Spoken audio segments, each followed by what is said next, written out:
තෙරුවන් සරණයි. අපේ පොඩි හාමුදුරුවෝ සිල් මෑණිවරු ඒ වගේම දුවලා පුතාලා වෙනුවෙන් අපි DP පිරිවෙන තුලින් අපි අද කතා කරන්නේ ත්‍රිපිටක ධර්මය. තුන ශ්‍රේණියේ ත්‍රිපිටක ධර්මයේ 19 වෙනි පාඩම. 19 වෙනි පාඩමේ මීට කලින් අපි කොටස් දෙකක් කතා කළා. මේක එක පාඩමක් හැටියට තමයි යන්නේ. නමුත් අපි කොටස් කරගෙන අද තුන්වෙනි කොටස හැටියට චිත්ත වර්ගයේ සිත පිළිබඳව කතා කරන චිත්ත වර්ගයේ තුන්වෙනි කොටස හැටියට අපි අද කතා කරන්නට බලාපොරොත්තු වෙනවා. මේක ඉතින් ගාථාවෙන් ගාථාව කතාවෙන් කතාව අපි විස්තර කරන එකනේ කරන්නේ. එතකොට මේ හතරවෙනි කතාව අපිට තියෙන්නේ. හතරවෙනි කතාව මාතෘකාව තියෙන්නේ රැකගෙන සිත පරදමු මරු. රැකගෙන සිත පරදමු මරු. එතකොට සිත රැකගෙන මායя පරාජය කරන්නේ කොහොමද කියන එක තමයි. සවැත් නුවර වාසී එක්තරා කුල පුත්‍රයෙක් සිටියේය. හෙතම බුදුරජාණන් වහන්සේගෙන් බණ අසා පැවිදි විය. සංඝරක්කිත නම් වූ උන්වහන්සේ ඊතා කෙටි කලකින්ම විදුසුන් වඩා රහත් බවට පත් වූහ. උන්වහන්සේගේ කනිටු සොහයුරාගේ බිරිඳට ලැබුණු කුළුඳුල් පුත්‍රයාටද තෙරුන් වහන්සේගේ නාමයේම තබන ලදී. ඒ කුමරුවාද උන්වහන්සේ වෙතම පැවිදිව භාගිනීය සංඝරක්කිත නමින් ප්‍රකට විය. මේක හරි ලස්සන කතාවක් පොඩි හාමුදුරුවෝ. මේ සිත ගැන කියනකොට සවැත් නුවර එක්තරා කුල පුත්‍රයෙක් හිටියා. ඔහුගේ නම සංඝරක්කිත. එතකොට බණ අහලා මේ බුදුහාමුදුරන්ගෙන් බණ අහලා මේ තැනත්ත මහාන වෙනවා. සංඝරක්කිත කියලා. ඒ මහාන වෙච්ච සංඝරක්කිත හාමුදුරුවෝ ටික කාලයක් වැඩි කාලයක් යන්න ඉස්සලා කෙටි කාලෙකින්ම භාවනා කරලා රහත් භාවයට පත් වෙනවා. ඉතින් උන්වහන්සේගේ හිටියා කනිටු සොහයුරා. කනිටු සොහයුරා කියන්නේ මල්ලිනේ. මල්ලිගේ බිරිඳට ලැබුණා කුළුඳුල් පුතාට ලැබිච්ච පුතාට නම තියුවා සංඝරක්කිත කියලා. අර තමන්ගේ ඥාති මාමගේ නමම තියුවා තමන්ගේ පුතාට. එහෙම තියලා ඊට පස්සේ මොකද වුනේ? ඔහම ඉන්න අතරේ අර මේ නම ඊට පස්සේ සංඝරක්කිත කියලානේ. දැන් පුතාට සංඝරක්කිත. ඒ කාලේදී මහාන වෙනකොට නම සමහරු වෙනස් කරලා දිනවා. ගොඩක් වෙලාවට වෙනස් කරලා නැහැ. ඉතින් අර ලොකු හාමුදුරු ළඟම තමන්ගේ අර ඥාති ගෙදරට ගිය වෙලාවේ ඉතින් මේ පුතා තරුණ වයසටපත් වෙනවා. ඉතින් ළමා වයසටපත් වුණාට පස්සේ අහනවන මහාන වෙන්න කැමතිද? කැමති. එහෙනම් යන් කියලා මහාන කළා. පොඩි හාමුදුරන්ට දැම්බ භාගිනීය සංඝරක්කිත. ඒ කියන්නේ බෑන. භාගිනීය කියන්නේ බෑන කියන එක. ලොකු හාමුදුරු සංඝරක්කිත, පොඩි හාමුදුරු භාගිනීය සංඝරක්කිත. ඉතින් ඔහම ඉන්නවා. ඔහම ඉන්න අතරේ මොකද වෙන්නේ කියලා බලමුකෝ. එක්තරා වස් කාලයක වෙනත් දුර බැහැර ගමක භාගිනීය සංඝරක්කිත තෙරණුවෝ වස් විසූහ. වස් කාලයේ අවසානයේ උන්වහන්සේට සත්‍රියන් සහ අටරියන් බැගින් වූ රෙදි කඩ දෙකක් වස්සා වාසික චීවර පූජා වශයෙන් ලැබුණි. ඉන් අටරියන් රෙදි කඩ ගුරුදේවයන් වහන්සේට පුදුමී සිතා එයත් රැගෙන සංඝරක්කිත මහරහතුන් වහන්සේ වැඩ සිටින විහාරයට වැඩම කළහ. මොකද වෙන්නේ? දැන් අර පොඩි හාමුදුරුව කිව්වට උන්වහන්සේ පොඩිම නෑ. තරුණ වයසටපත් වෙලා ඉතින් 20 උපසම්පදා වෙන්නේ. ඒතකොට තරුණ හාමුදුර කෙනෙක් පොඩි කෙනෙක් නෙමෙයිනේ. ඒතකොට තරුණ වයසටපත් වෙලා උපසම්පදා වෙලා වස්සසඬ ලොකු හාමුදුරන්ගෙන් ඈත් වෙලා පළවෙනි කියන්නේ උන්වහන්සේ වස් කාලෙක තමන්ගේ වස් කාලයේ පිණිස උන්වහන්සේ වඩින දුර බැහැර ගමකට භාගිනීය සංඝරක්කිත හාමුදුර වැඩියා. එහෙම වැඩම කරලා උන්වහන්සේ වස්වසුවම වස්වසලා අවසානයේ අපි දන්නවා අපිට කටින සිවුරක් එහෙම හම්බ වෙනවනේ. එහෙම නැත්නම් කටින වස්ත්‍රයක් හම්බ වෙනවා. ඒ කාලේ පොඩි හාමුදුරනේ රෙදි හරි ගණන් අද වගේ නෙමෙයි රෙදි අඩුයි. රෙදි ගොඩාක් දුර්ලභයි. රෙදි කෑල්ලක් හම්බ වෙනවා කියන්නේ වටිනා දෙයක්. හරි වටිනවා. ඉතින් මේ හාමුදුරුවන්ට එක රෙදි කෑල්ලක් නෙමෙයි රෙදි කෑලි දෙකක්ම හම්බ වුණා. සත්‍රියන් සහ අටරියන් බැගින් රෙදි කඩ දෙකක් හම්බුණා වස්සාවාසික චීවර පූජා වශයෙන්ද ලැබුණේ. ඔය වස්සාවාසික සිවුරු කියලා ඔය අපි වස් ඇසුවම හාමුදුරන්ට පූජා කරනවා නේ. ඉතින් උන්වහන්සේට රෙදි කඩ දෙකක්ම හම්බුණා. ඊට පස්සේ උන්වහන්සේ මොකද කළේ? තමන්ට හත්රියන් එක තියාගෙන අටරියන් රෙදි කඩ ගුරුදේවයන් වහන්සේට පුදුමී සිතා. ඉතින් තමන්ට හොඳ තෑග්ගක් හම්බුණාම දැන් අද වුණත් අපිට හොඳ දෙයක් හම්බුණා. අපි කල්පනා කරනවා ඒක මම පාවිච්චි කරනවා නම් පාවිච්චි කරනවා. නැත්නම් හිතන මේක කාට හරි දුන්න නම් හොඳයි කාටද දෙන්නේ කියලා කල්පනා කරනවා. කාටද දෙන්නේ කියලා පාරයන් හිඟන්නකොට දෙන්නේ නෙමෙයි. කාට හරි වැදගත් කෙනෙකුට ඒක දෙනවා. දීලා සතුටු වෙනවා අපි. අපටත් කොච්චර දායක මහත්තුරු එහෙම පූජා කරන හොඳ දේවල් සමහරට කියන හාමුදුරනේ මේ වත්තේ හැදිච්ච පළවෙනි ගෙඩිය අරගෙන ආවේ. බලන්නකෝ. හොඳ මේක අපිට ගෙනල්ලා දෙනවනේ පූජා කරනවා සතුටු වෙනවා. අපි අනිත් කෙනෙකුට දීලා සතුටු වෙනවා. හාමුදුරුවොත් එහෙම තමයි. සංඝරක්කිත හාමුදුරුවන්ට අර ගෝලයාට සන්තෝෂයි මේක මම ලොකු හාමුදුරන්ට ගිහිල්ලා පූජා කරනවා කියලා හිතාගෙන සන්තෝෂයෙන් අර රෙදි කඩත් අරගෙන රෙදි කෑල්ලත් අරගෙන අර ලොකු හාමුදුරුවෝ ඉන්න පන්සලට වඩිනවා. ඊට පස්සේ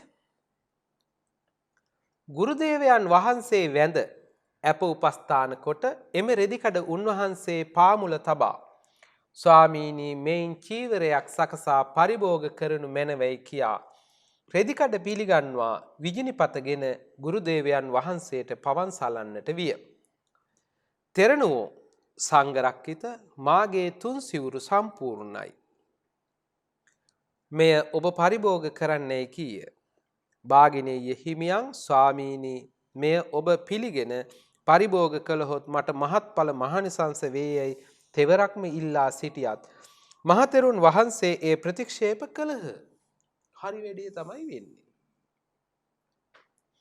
දැන් අර රෙදි කෑල්ල ගෙනෙල්ලා අරගෙන ඇවිල්ලා පන්සලට ඇවිල්ලා ලොකු හාමුදුරන්ට වැඳලා ලොකු හාමුදුරුවෝ ඉස්සරහා ඉඳලා කියනවා හාමුදුරනේ මම මේ වස්ත්‍රය ගෙනාවේ හාමුදුරන්ට පූජා කරන්න. ලොකු හාමුදුරුවෝ මොකද කිව්වේ? හොඳයි හොඳයි. ගන්න කියලා ගත්තේ නේ. ලොකු හාමුදුරුවෝ කියනවා සංඝරක්කිත මට තුන් සිවුර සම්පූර්ණයි. තුන් සිවුර අඳන සිවුර තනිපට සිවුර දෙපට සිවුර තුන් සිවුර සම්පූර්ණයි. ඒ හින්දා මට ඕක ඕනේ ඔබ ඕකෙන් සිවුරක් මහලා ඔබ පාවිච්චි කරන්න. දැන් ලොකු හාමුදුරුවෝ රහත් වෙලා කියනක පොඩි හාමුදුරුවෝ දන්නේ නැහැ. භාගිනීය සංඝරත්න හාමුදුරුවෝ දන්නේ නැහැ. දැන් උන්වහන්සේට ආසාවකුත් නැහැ. ලොකු හාමුදුරුවන්ට ආසාවක් නැහැ. ඉතින් තව සිවුරු ගොඩක් ගොඩ ගන්නවා ඕක අරන් තියලා ඉතින් පස්සේ ගන්න බැරිය. එහෙම ආසාවක් නැහැ. ඉතින් ඒ හින්දා උන්වහන්සේ එපයි කිව්වා. පොඩි හාමුදුරන්ගේ හිතට හොඳ නැහැ. පොඩි හාමුදුරුවෝ කියනවා හාමුදුරනේ මම මේ වස්සලා මට මේ හම්බෙච්ච එක මම එකක් ගත්ත මේක අපේ හාමුදුරුවන්ටමයි ගෙනාවේ. ලොකු හාමුදුරුවෝ පිළිගන්න. ලොකු හාමුදුරුවෝ දෙවෙනි වතාවත් ප්‍රතික්ෂේප කළා. පිළිගත්තේ නෑ. ඊට පස්සේ තුන්වෙනි වතාවත් කියනවා හාමුදුරනේ මම මේක හාමුදුරුවන්ටමයි ගෙනාවේ. හාමුදුරුවෝ මේක පිළිගන්නකෝ. ලොකු හාමුදුරුවෝ තුන්වෙනි වතාවත් ප්‍රතික්ෂේප කළා. පොඩි හාමුදුරුවෝ මේ ලොකු හාමුදුරන්ට වටාපත අරගෙන අපි කියන තල්ලත් අරගෙන වටාපතෙන් පවන් ගසමින් ඉන්නවා. ඉතින් ලොකු හාමුදුරන්ට එහෙම කරනවනේ සමහර රාෂ්ට්‍ර වෙලාවට එහෙම කරනවා ගුරු ගෞරවයට. එහෙම කරන අතරේ උන්වහන්සේ යනවා කල්පනාවකට. මොකද හිතෙන්නේ? පවන් සලමින් සිටි භාගිනේය සංඝරක්කිත හිමියෝ එයින් මහත් සිත් ඇවුලටපත් වූහ. එසේ පවන් සලමින් සිටියදීම උන්වහන්සේගේ සිත බොහෝ දුර ගමන් කළේය.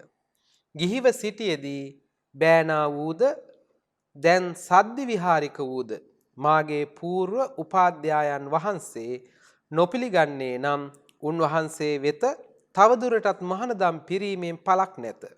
මම සිවුරු හැර යමි. ඒත් මට ජීවත් වීමට ක්‍රමයක් නැත. මම මේ රෙදි කඩ දෙක විකුණමි. දැන් ඔන්න පවන් ගගහ ඉන්න අතරේ පොඩි හාමුදුරන්ට හිතන එක. පොඩි කියන්නේ අර තරුණ හාමුදුරනේ. සංඝරක්කිත භාගිනීය සංඝරක්කිත අහනකොට මොකද හිතෙන්නේ?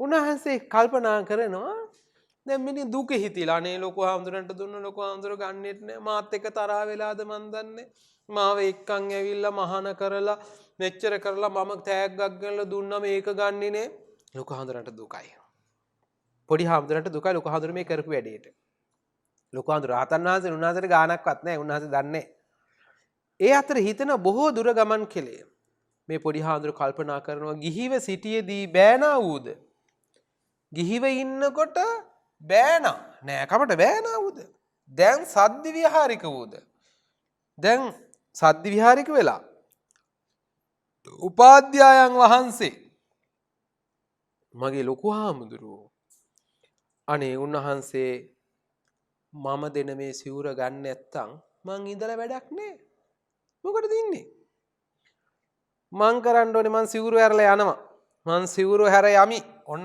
කල්පනා කරනවා මේ පවන් ගහන ගමන් කල්පනා කරනවා මේ රෙදි කෑල්ල ගත්තේ නෑ කියලා බලන්නකොනේ ලොකු හාමුදුරන්ට තෑග්ග දුන්නම ඒක ලොකු හාමුදුරු ගන්නෑ මට ආදරේ නැද්ද කොහොද ඉතින් ඉඳලා වැඩක් නෑ පන්සලේ මම යන්න සිවුරු හැරලා මෙහෙම හිතනවා ගිහිල්ලා මෙයා කල්පනා කරනවා මම මේ රෙදි කඩ දෙක විකුණමි මම රෙදි කෑල්ල දෙක විකුණනවා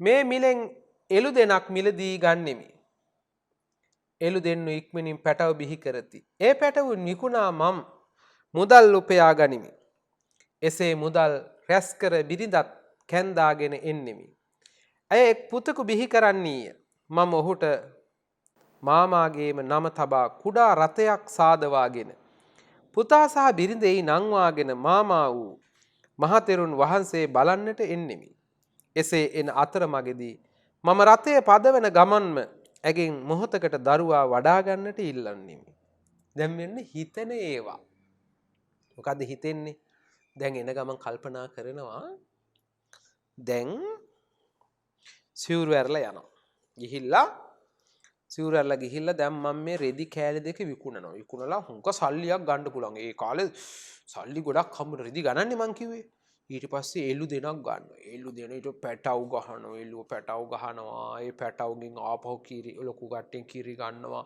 කිරි විකුණනවා ආපහු පැටව ගහනවා ඒ පැටවුත් හදනවා ඊට පස්සේ ඔහොම හරක් අරගෙන හරක් පට්ටියකුත් දාගෙන එළු පට්ටියකුත් දාගෙන ඊට පස්සේ කරත්තෙකුත් අරගෙන ඒ කාලේ කරත්තයක් කියලා කියන්නේ අද නිකන් කාර් එකක් වගේ තමයි ඒ කාලේ තිබිච්ච හොඳ වාහනේ ඉතින් කරත්තෙකුත් අරගෙන ඊට පස්සේ ඔහොම ගිහිලා කසාදත් බඳිනවා හොඳ ලස්සන ගෑනු ළමයෙකුත් එක්කන් එනවා මෙහා හිතනවා එක්කන් ඇවිල්ලා ඊට පස්සේ ඉතින් ළමයෙක් එහෙම හම්බුනාම පුතාට පළවෙනි එකට දාන්න ඕනේ සංකරක්කිත කියලාම දානවා මම ලොකු හඳුරන් නමම දානවා අද නම් එහෙම දාන්නේ නැහැ නේද හාමුදුරන්ගේ නම් ගිහියන්ට දාන්නේ නැහනේ අද පාලි නම් නේ තියෙන්නේ අපිට නේද අද පාලි නම් ඔක්කොමනේ ගත්තම ගොඩාක් නම් පාලියෙන් තියෙන්නේ පුඤ්ඤානන්ද බලන්නකො මගේ නම් පුඤ්ඤානන්ද පාලි පඤ්ඤා රතනනේ ආනන්ද නන්ද සිරිනන්ද ඔය ඔක්කොම මේ ගත්තම ඒ තියෙන ඒවා ගත්තම සෝභිත නේද සෝභිත ඒ පාලි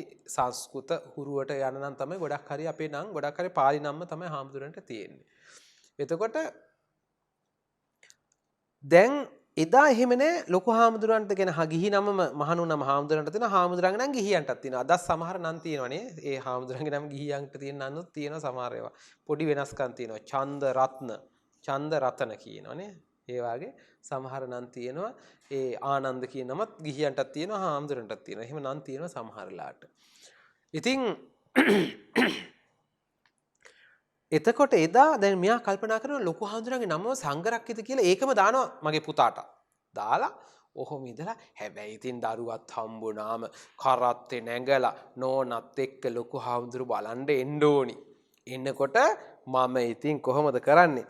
දරුවත් වඩාගෙන කොහොම හරි අතරමඟදී රතේ පදවන ගමන්ම ඇයිගෙන් මොහොතකට දරුවා වඩා ගන්න. දැන් කල්පනා කරනවා දැන් මේ හිතින් හිතනවා එනකොට කොහොමද එන්නේ පන්සලට එනකොට පන්සල ලඟ වෙනකොට කොහොමද එන්නේ නෝ බබා මම වඩාගෙන එනවද නෝන වඩා නෑ මම වඩාගෙන එන්න ඕනි ඊට පස්සේ එහෙනම් බබා ඉල්ලන පොඩ්ඩක් ඕ බබා දෙන්නකෝ මට පොඩ්ඩක් කියලා නෝනගෙන් ඉල්ලනවා මොකද වෙන්නේ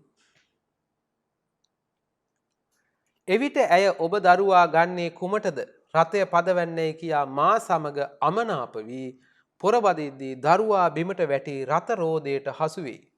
එයින් කෝපයට පත්වන මම දරුවා මට දුන්නේ නැත. තී රැකගත්තේද නැතයි කියා ඇයට අතේ තිබෙන කෙවිතෙන් පහර දෙන්නේ මෙසේයයි සිතා බිරිඳට පහර දෙන අදහසින් උන්වහන්සේ අතේ තිබුණු විජිනිපති මහතෙරුන්ගේ හිසට වැරෙන් පහරක් දුන්නේය. හරි ලස්සන වැඩේ වෙන්නේ. දැන් මොකද වෙන්නේ? කල්පනා කරනවා දැන් පොඩි ආන්දර කල්පනා කරනවා දැන් එනකොට බබා මං වඩාගෙන එනවද පොඩ්ඩක් මම ඉල්ලනවා නෝනා කිව්වොත් නෑ නෑ ඔයාක වාහනේ එලවන ගම වාහනේ එලවන්නකො අරත් යන්කෝ මං අරයි යන්නම් කියලා තියෙන අතරේ පොඩ්ඩක් දෙන්නකෝ කියලා අදිනවා අදිනකොට මෙයා අතේ එකපාරම බබා ඇතහැරෙනවා අතහැරනකොටම පාරට වැටෙනකොටම කරත් යනවනේ රෝදෙට බබා අහුවුණ එතකොට මේ බබා බලාගත්තේ නැහැ මට දුන්නෙත් නේ ගහනම එකක් කියලා අතේ තිබුණ තල්ලත් ගහලා ඇරියා කේන්ති ගිහිල්ලා මොකද කර කර හිටියේ පවංගගා හිටියේ කෙවිතෙන් ගහනම එකක් කියලා දීලා ඇද්දා හාමුදුරුවෝගේ ඔළුවට හාමුදුරුවෝ බලනවා මේ පවංගගා හිටපු උන්නාන්සේ මොකද වුනේ හිසට වැරෙන් පහරක් අපේ භාවන අර මේ හිමීට හිටපු හාමුදුරන්ට ගහලා හැරියා ඔළුවට එකක් ලොකු හාමුදුරුවෝ මේ මොකද ලොකු හාමුදුරුවෝ රහතන් වහන්සේනේ භාගිනේය සංඝරක්කිත මට පහර දුන්නේ මන්දයි දිවසින් නුවණින් බැලූ මහතෙරුන් වහන්සේට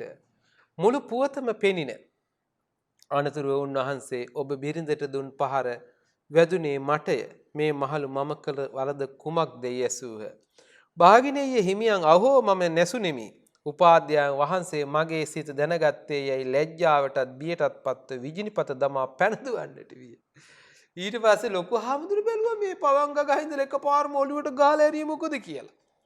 ඊට පස්සේ උන්වහන්සේ දිවසින් බැලුවම දැනගත්තා දුරංගමන් දුර ගමන් ගිහිල්ලා මේ මෙතන ඉන්නේ පවන් ගහන ගමන් රෙද්දත් විකුණලා ඊට පස්සේ හරකුත් අරගෙන එළුවොත් අරගෙන ගවපට්ටිත් දාලා කරත්තක් දාලා කසාදත් බැඳලා ළමයිනුත් හදලා පන්සලට එන අතරේ රණ්ඩුත් වෙලා නෝනට ගහනවා කියලා මට ගහනවා.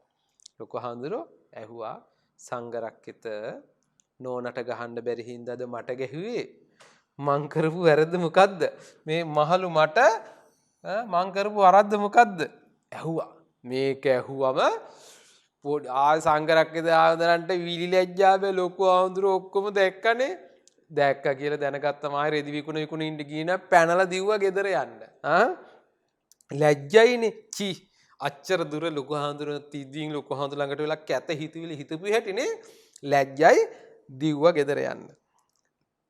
තල්ලත්තක් දාලා දුවනවා. සෙසු සාමණේර භික්ෂූහු උන්වහන්සේ ලුහු බැඳ ගොස් අල්ලාගෙන බුදුරජාණන් වහන්සේ වෙත ඉදිරිපත් කළහ. මහණ ඔබ කලබල නොවන්න. සිත නම් මෙවැනිය. මේ සිත ෂණයකින් ඊතා දුර තිබෙන අරමුණද ගන්නා එකකි. එහෙන් මේ සිත රාග, දෝෂ, මෝහ බන්ධන වලින් මුදා ගන්නට වෑයම් කළ යුතුයයි වදාරා දුරංගමං ඒකචරං ආදී වූ මේ ගාථාව දේශනා කළසේක. දැන් හාමුදුරු මොකද වුනේ? ඊට පස්සේ දුවන්න ගත්තා. ආය රෙදි විකුණන්න හිටියේ නෑ තල්ලත්තක් දාලා දුවනවා. දුවනකොට පන්සලේ අනිත් පොඩි හාමුදුරු දුවලා ගිහලා අල්ලගත්තා. දුවන්න එපා. කොයි ඉන්න නතර වෙන්න. අල්ලගත්ත අත්තෙන් අල්ලගෙන දැන් ඒ කාලේ අර අදත් එහෙමනේ මොන හරි වැරද්දක් කරාම අල්ලගෙන යන්නේ ලොකු හාමුදුරු ළඟට. පරිවිනාධිපති හාමුදුරු ළඟට එක්කෙනා මෙන්න මෙයා මෙහෙම කරා හාමුදුරු කියලා ඇදගෙන යනවා සමහරලාට නේ. එදත් උහුම තමයි. අර හාමුදුරුවෝ අත්ෙන් අල්ලගෙන මේ යම් බුදුහාමුදුරු කොහේ යන්නද ගෙදර යන්න දෙන්න බෑ කියලා අල්ලගෙන ඇදගෙන ගියා බුදුහාමුදුරු ළඟට. බුදුරජාණන් වහන්සේ ළඟට එක්ක ගියාට පස්සේ බුදුහාමුදුරුවෝ කිව්වද මොනවාද හිතන්නේ සංඝරක්කිත චි ලැජ්ජ නැද්ද නරක දේවල් හිතනවද එහෙම කිව්වා. අන්න බලන්න බුදුහාමුදුරන්ගේ හැටි. බුදුහාමුදුරන්ගේ මහා කරුණාව හරි පොදුමයි පොඩි හාමුදුරනේ. බුදුහාමුදුරෝ සංඝරක්කිත හාමුදුරන්ට කියනවා සංඝරක්කිත කලබල වෙන්න එපා. හිතේ ස්වභාවය ඕක තමයි. ඔය හිතේ හැටි. දැන් මේ හාමුදුරන්ට පවන් ගහන අතරේ ලොකු හාමුදුරුවෝ ළඟ ඉන්න අතරේ මතක් වුණා නෝන කෙනෙක්. කසාද බඳින්න හිතුණා. රාගසිතක් ඇති වුණා. එතකොට කියනවා මේ හිත මහ පුදුම එකක් සංඝරක්කිත. මහණ ඔබ කලබල වෙන්නවන්න. කලබල වෙන්න එපා. සිත නම් මේ වගේමයි. කලබල වෙන්න එපා. සිත නම් මෙවැනිමය. මේ හිත දුර තියෙන අරමුණු ගන්නවා. හරි පුදුමයිනේ. මෙතන ඉද්දි බලන්නකෝ ගෙදරක් ගිහිලා කසාදත් බැඳලා කොච්චර ළමයිනුත් හදලා ඔක්කොමත් කරලා ඉවරයි. ඒ සිතේ ස්වභාවය. මේ හිත රාග දෝස මෝහ කියන මේ බන්ධන වලින් මුදා ගන්නට වෑයම් කළ යුතුයි. අපේ හිත නිතරම රාග දෝස මෝහ කියන නැත්තම් ලෝභ දෝස මෝහ කියලා කියනෝනේ අපි නේද? ඒතර අකුසල් වලටමයි හිත ඇදෙන්නේ. ආසාවන් වලටමයි හිත හැදෙන්නේ. ඇදිලා යන්නේ මේකටමයි. කේන්ති යනවාමයි මෝඩ වැඩමයි කරන්නේ. ඒක තමයි හිතේ ස්වභාවය. එතකොට ඒ හිත අපි මුදා ගන්නටයි වෑයම් කරන්න ඕනි කියලා බුදුහාමුදුර ලස්සන ගාථාවක් දේශනා කළා. පොඩි හාමුදුර ගාථාව කටපාඩම් ඇති. අපේ මෙහෙණින් වහන්සේලාට දුවල පුතාලාට මතක ඇති. මොකද්ද දේශනා කරපු ගාථාව? දූරං ගමං ඒක චරං. මෙන්න මේ ගාථාව දේශනා කරමින් බුදුහාමුදුරෝ ධර්ම දේශනාවක් කරනවා. බලමුකෝ ගාථාව.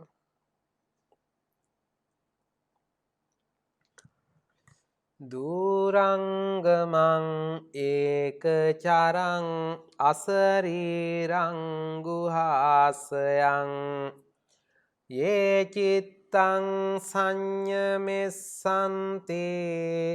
මොක්ඛන්ති මාර බන්ධනා. දූරංගමං අරමුණු කරා දුර ගමන් යන්නා වූ දූරංගමං දුර ගමන් යන ඒක චරං තනිව හැසිරෙන දුර ගමන් යන ඒක චරං තනිව හැසිරෙන අසරීරං ශරීරයක් නොමැති වූ ගුහාසයන් ශරීරයේ නැමැති ගුහාවක් ඇසුරු කරන චිත්තං සිත යේ යමෙක් සංයමෙස්සන්ති සංවර කර ගනිද්ද ඌ මාර බන්ධනා මාර බන්ධනේ මොක්ඛන්ති මිදෙත්. දැන් මෙතන කියනවා දැන් අපේ හිත දූරංගමං දුර ගමන් යනවා. හිත යනවද? නෑ හිත යන්නේ නෑ පොඩි හාමුදුරනේ. හිත එතනම තියෙනවා. දැන් හිත ගියොත් මැරෙනවනේ අපි. දැන් අපේ ඇඟෙන් හිත ගියොත් එහෙම මොකද? හිත මැරෙනවා. සිත අපි ඒ ඈත තියෙන අරමුණු අපේ හිතට ගෙන්න ගන්නවා ගිහිල්ලා. හිත යන මෙතන වෙන් වෙලා යන්නේ සිතුවිලි යනවා. සිතුවිලි ගිහිල්ලා මොකද කරන්නේ? දැන් අපි හිතන්නකෝ ඉන්න තැන ඉද්දි අපේ ගෙදර ගැන හිතනවා. කලින් ගිය තැන්කට ගෙදර ගියා. ගෙදර ඉතින් ඔන්න ගෙදරින් ස්තෝපයෙන් ඇතුල් වුණා. ඔන්න ගෙට ඇතුල් වුණා. ඔන්න කුසිය පැත්තට ගියා. කුසිය පැත්තේ ඔන්න අහවල් තන ගහකොත් තියෙනවා. ඔන්න බලන්නකෝ ටික් ගාලා ගිහිල්ලා එතන. අපි යමු මුහුදට ගිහිල්ලා එන්න. මුහුද පැත්තේ බීච් එක පැත්තේ ගිහිල්ලා එමුකෝ. මුහුද අයින්ට ගියාම අර පැත්තින් ඔන්න රැල්ල එනවා, වැලි තියෙනවා. රැල්ල පා ගන්න පුළුවන් ලස්සන රැල්ල එනවා. හූ ගාලා සද්දයක් එනවා. ඔන්න දැන් ඔක්කොම බීච් එකේ බලන්නකෝ. අපට ඕන තරම් තැනකට යන්න පුළුවන්. තව දිවි ලෝකෙත් යන්න පුළුවන් නේ. ගිහිල්ලා නැති වුණත් යන්න පුළුවන්. නේ ගිහිල්ලා ඇති සංසාරේ. අපිට මේ ආත්මෙ නොගියත් දිවි ලෝක කියන්නේ ලස්සන තැනක්. ඒ දිවියෝ ඉන්නවා, සක්‍ර දේවේන්ද්‍රයෝ ඉන්නවා, ලස්සන මල් තියෙනවා, ලස්සන මාලිගා තියෙනවා. කියනකොට ඔන්න දිවි ලෝකේ. අපායෙත් යන්න පුළුවන් ඕන්නන්නේ දුරංගම. කොච්චර පේන්නේ නැද්ද දුර අපායට. අපාය කියන්නේ මේම යම රජුරෝ කියලා කෙනෙක් ඉන්නවා, වද දෙනවා. මෙහෙම කිය ඔන්න අපාය. ඒතකොට ඔන්න අපට දුරංගමං දුර ගමන් යන්න පුළුවන්. ඒක චරක්. තනිවමයි හැසිරෙන්නේ. ආය කවුරුත් නෑ. තනිවම හැසිරෙන්නේ. ආය අපි කොහේ හරි යනකොට කවුරු හරි එක්ක යනවනේ. එහෙම නෑ. තනිවමයි හැසිරෙන්නේ. අසරීරං ශරීරයකුත් නෑ. ශරීරයක් නෑ. අපිට පුළුවන් ද හිත දැක ගන්න පුළුවන්ද? බෑනේ. දැන් අපි කියනවා හිත දැන් අපි හිත ගැන කියනවා හිත ගත්ත කියනවා, හිත කැඩුනා කියනවා, හිත පෑරුණා කියනවා, හිත ගියා කියනවා, හිත බිඳුනයි කියනවා. අහන්නකො කැඩිච්ච හිත කැඩිලා කැඩිච්ච හිතෙන් කෑල්ලක් දෙන්නකො මට. එහෙම ගන්න පුළුවන්ද? බෑ. සමහර කෙනෙක් යාට තියෙන මහ ගල් හිතක්. ගල් හිතක් කෝ ගල් හිත? පෙන්වන්න බෑ. එහෙනම් සිත අසරීරං ශරීරයක් නෑ, දැක ගන්න බෑ. ඒක ඇඟක් නෑ. හිතට මෙහෙම හිත ඇඳලා පෙන්වන්නකො චිත්‍රයකට පුළුවන්ද? හිත කම්පියුටරෙන් පෙන්වන්න පුළුවන්ද ඇඳලා? බෑ. එහෙම කාටවත් අඳින්න බෑ හිත මෙන්න මෙහෙමයි කියලා. හිත මේ වගේ හතරැස් එකක්. හිත මෙහෙම රවුම් එකක්. නැත්නම් හිත මෙහෙම දිගිටි එකක්. හිත මෙහෙම නිකන් කොලයක් වගේ එකක් කොහොම. එහෙම එකක්ද? එහෙම කියන්න බෑ. එක එක ලක්ෂණ කියන්න බෑ. හිත මේ වගේ කියලා කියන්න බෑ. අසරීරං ගුහාසයන්. හැබැයි ගුහාවක් ඇතුලේ ඉන්නේ මේ හිත. මොකද්ද? ගුහාසයන්. ශරීරයේ නැමැති ගුහාව ඇසුරු කරන. එහෙනම් අපි මේ ශරීර කූඩුව නැමැති ගුහාව තමයි ඇසුරු කරගෙන ගුහාසයන්. ගුහාවක් ඇතුලේ ඉන්නේ ගුහාසයන්. දැන් මේ දුර ගමන් යන තනිව හැසිරෙන ශරීරයක් නැති ගුහාවක් තුල ඉන්න යේ චිත්තං සංයමෙස්සන්ති. මේ හිත කවුරු හරි দমনය කළොත් පරාජය කළොත් මොකද වෙන්නේ? සංයමෙස්සන්ති. මොක්කන්ති මාර බන්ධනා මාරයාගේ බැම්මෙන් නිදහස් වෙනවා. ඒ කියන්නේ නිවන් දකින්නවා. කවුද? හිත මෙල්ල කරන කෙනා. එහෙනම් හිත මෙල්ල කරන්නේ කියලා භාගිනේය සංඝරක්කිත හාමුදුරුවන්ට බුදුරජාණන් වහන්සේ දේශනා කළා. එතකොට හිත ගැන විවරණයක් තියෙනවා. සිත දුර යතයි කීවත් සිත තමා සමගම පවතින්නේකි. බහැර යන්නේ නැත. එහෙත් තමාට හුරු පුරුදු දැක පුරුදු ඊතා දුර තිබෙන දේ පවා අරමුණු කළ හැකිය. දුරං ගමන් යනුවෙන් කියවෙන්නේ එයයි. ඒකචරං යන්නෙන් අදහස් වන්නේ තත්පරයකට සිතුවිලි සිය ගණනක් පහළ විය හැකිය. එක් සිතක් පහළ වී නැතිව ගොස් වෙන සිතක් පහළ වීම ස්වභාවයයි. ඒ අනුව ඒකචරං යයි කීවේ එක්වරකට එක් සිතක් පමණක් පවතින බවයි. යනු සිතට හැඩරුවක් නැත. ඔන්න බලන්නකෝ. දැන් මේ හිත ගැන කියනකොට මේ හිත මොකද කියන්නේ දුර ගමන් යනවයි කීවත් දුර ගමන් යන්නේ නේ. දුරන් ගමන් කිව්ව දුර ගමන් යනවා කොට දුර ගමන් යන්නේ නැහැ. ඒ කියන්නේ හිත එක තැනකම තියෙනවා. බහැර යන්නේ නැත. ඔන්න බලන්නකො මේ බහැර යන්නේ නැත. බහැර යන්නේ නැහැ. එහෙනම් මොකද්ද මේ දුරන් ගමන් කියන්නේ? එහෙනම් දැකපු දුර තිබෙන පවා අරමුණු කළ හැකි. එහෙනම් මොකද අරමුණු කරගන්න පුළුවන්. එතනට හිත යන්නේ අපි දැන් වාහනයක් යනකොට ගිහිලා කවුරු හරි එක්කරගෙන ඉන්න වාහනයක් යනවනේ ඒ වගේ එහෙම හිත යන්නේ අරමුණු කරගන්න පුළුවන්. ඔක අභිධර්මියත් එක්ක තමයි ලස්සනට විස්තර කරගන්න පුළුවන්. දැනට තේරුම් ගමු දුර ගමන් යනවා කියන එක ගමු දැනට. දුරංගමයි යනුවෙන් කියවෙන්නේ. ඒකචරං කියන්නේ ඒ කියන්නේ සිතුවිලි පොඩි හඳුනේ අපට සිතුවිලි තප්පරයකට 100,000 ගාණක් ඇති වෙනවා. මෙහෙම කරනකොට සිතුවිලි ගොඩාක් ඇති වෙලා නැති වෙලා ඉවරයි. හැබැයි එක අවස්ථාවක සිතුවිලි දෙකක් හිතේ තියෙන්නේ. අපි කියනකොට නම් කියනවා එක හිතක් නැහැ. දෙහිතෙන් වැඩ කරන්නේ. නේද? එක හිතක් නැහැ නිකන් දෙපැත්තට බරබරින්. නෑ. ඒ හිත දෙක මාරු වෙවි යනවා. නැත්තම් එක වෙලාවකට ඒක චරං එක සිතයි තියෙන හිත දෙකක් තියෙන විදිහක් නැහැ. එකක් පහළ වීම ස්වභාවයයි. ඒ අනුව ඒක චරංයයි. එක සිතක් පහළ වී නැතිව ගොස් වෙන සිතක් පහළ වීම ස්වභාවයයි. එක හිතක් තියෙනවා ඒක නැති වෙනවා. ආයෙත් අලුත් හිතක් පහළ ආයෙත්. හැබැයි අරමුණු වෙනස් වෙන්න පුළුවන්. ඒක කියන එක හිත නැති නොබේ හිතත් 18 වංගුව වගේ කියලා සින්දුවක් එහෙම ලියලා තියෙන්නේ නේද? එක හිත නෑ 18 වංගුව වගේ වංගුව හෙටත් චරනවා මෙහෙටත් චරනවා. ඒ වගේ සමහරුන්ගේ හිත තියෙනවා. දැන් අපි කියමු ගෑනු ළමයි කොල්ල දෙන්නෙකුට ආදේ. අරයත් ඕනේ මෙයත් ඕනේ. අරයත් ඕනේ මෙයත් ඕනේ. අරයත් ඕනේ මෙයත් ඕනේ. කවුද? එහෙම හිතනවනේ. එතකොට එහෙම හිතනවා. අර ගෑනු ළමයිද මේ ගෑනු ළමයිද? අර ගෑනු ළමයි මේ ගෑනු. කවුද තෝරගන්නේ? එහෙම. හිතේ එතකොට එක්කෙනා එක වෙලාවෙ දෙන්න ගැන හිතනවද? අපට පේනවා දෙන්න ගැන හිතනවා වගේ. නමුත් එක්කෙනෙක් ගැන හිතනවා අර ආයෙ. එහෙම මාරු වෙවි. එහෙම තමයි ස්වභාවය. ඒ හින්දා කියනවා ඒක චරං කියලා. තනිව හැසිරෙනවයි කියලා.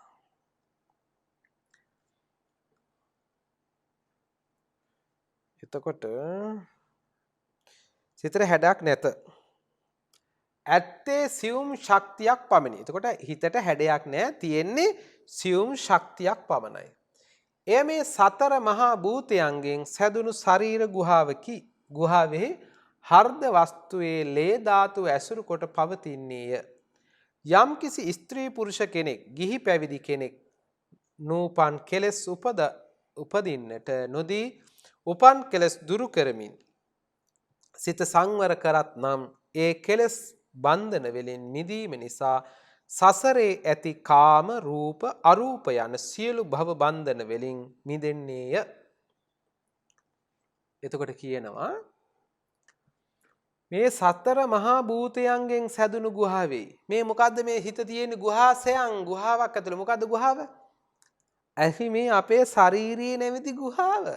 ඒක පඨවි ආපෝ තේජෝ වායෝ සතර මහා භූත මොනවද? පඨවි ආපෝ තේජෝ වායෝ. පඨවි. ඒ පඨවි කියන්නේ තද ගති. මේ ශරීරයේ තියෙන ඇටකටු, නියපොතු, මේ කෙස් ඒව දත් තද ඒව කියනවා පඨවි. තද ගති කියනවා. ආපෝ ධාතුව. මොකද ආපෝ කියලා කිව්වේ? එතකොට මේ ශරීරයේ තියෙනවා තද ගති තියෙනවා ඒ වගේම මේවා වැగిරෙන ගති තියෙනවා. ඒ කියන්නේ අපි ගත්තොත් එහෙම කේල, සෝටු, ඊළඟට සෙම ඒවට කියනවා වැగిරෙන ඒවා තියෙනවා. ඊළඟට තේජෝ ආපෝ කිව්වේ වැగిරෙන ඒවා. දැන් අපි මුත්‍ර ඒවා වැగిරෙන ඒවානේ ලේ ඒවා වැగిරෙන ඒවා. ඊළඟට තේජෝ කියලා කිව්වේ උණුසුම් සිසිල් ගතිය.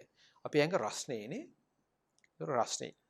මේ රස්නේ ගතිය අපි තියෙන මේකේ. ඔක රස්නේ නැති වුණොත් ඒ මැරෙනකොට මොකද වෙන්නේ? අපි අත්පය එහෙම සීතල වෙලා આવුත් මැරුණාට පස්සේ ඇඟ සීතල වෙලා යනවා. ඇඟ රස්නේ නේ. මේ තේජෝ ධාතු වැඩි වෙනවා. වැඩි වුණාම උෂ්ණේ වැඩි වෙනවා. අපි ගින්දර වගේ උෂ්ණයි උණ හැදිලා.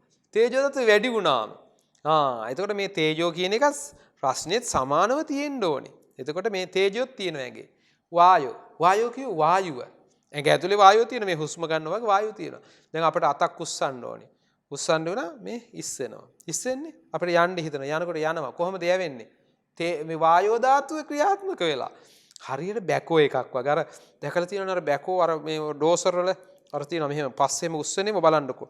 ඒතර බටේකින් අර තෙල් පොම්ප කරන වායුව යවනවා. තද්ද කරලා වායුව යවනකොට වායුවත් එක්ක අර තෙල් අපි කියන්නේ වායු සුළඟ බලන්නකො සුළඟට කරන්න පුළුවන් දේවල් නේද?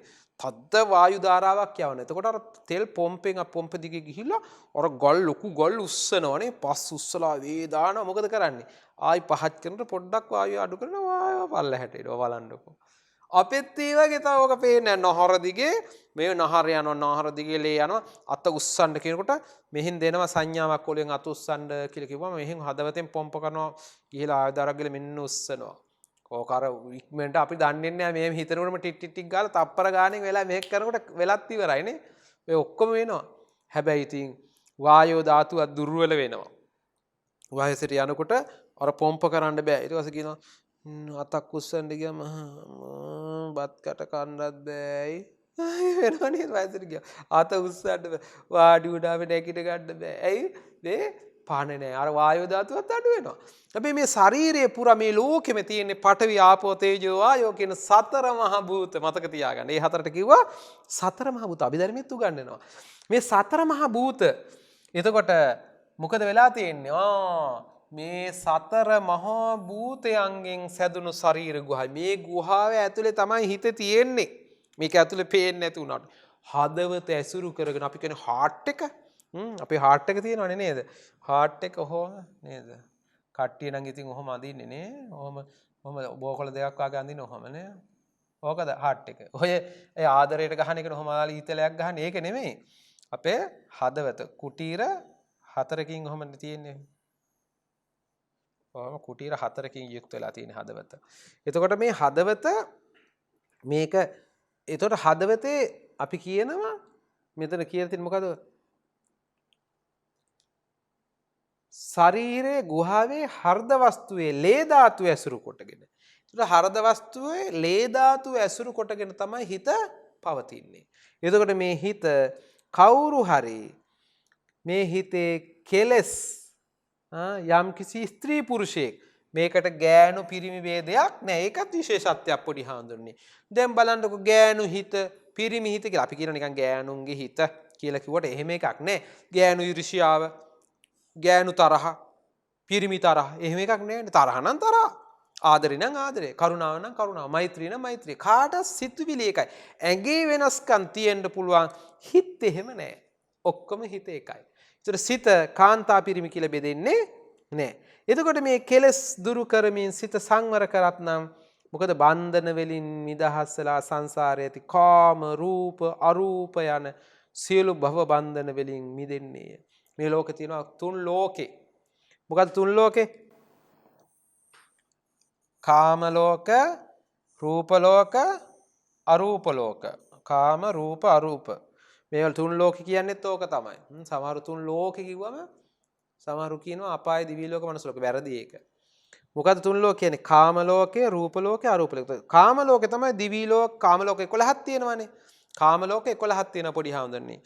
මනුස්ස ලෝකේ, දිවි ලෝක 6යි, අපාය 4යි. ඒ ඔක්කොම කාම ලෝක, අපාය දිවි ලෝක ඔක්කොම කාම ලෝක වලට. ඊළඟ රූප ලෝක, රූපාවචර ලෝක, අරූපාවචර ලෝක කියලා බෙදෙනවා. මේ සියලු බන්ධන වලින් මිදෙන්නේ අපි කවුද? මොක්ඛන්ති මාර බන්ධන. මාරයාගේ බැම්මෙන් නිදහස් වෙනවා කියලා බුදුහාමුදුරෝ දේශනා කළා. කවුද? හිත පාලනය කරපු එක්කනා.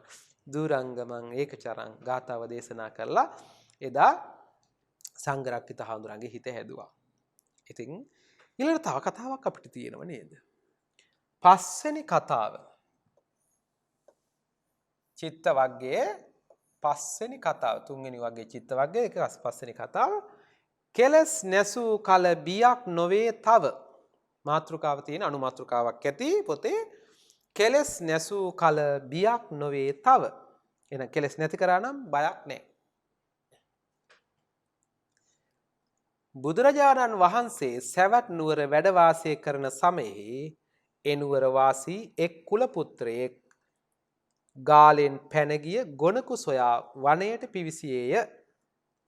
උදේ වරුව පුරාම වනයේ ඇවිද මත්දහනේ ගවයා සොයා ගත්තේය. ගවයා ගාලෙට දක්කා කුසගිනි නිවා ගැනීමට ආසන්නයේ පිහිටි විහාරයට ගියේය. විහාරවාසී භික්ෂූහු ඔහුට ආහාර ලබා දුන්හ. මේක මේ සිතුවිලි වලට වහල් උත්තේ චිත්ත හත්හාමුදුරන්ගේ කතාව.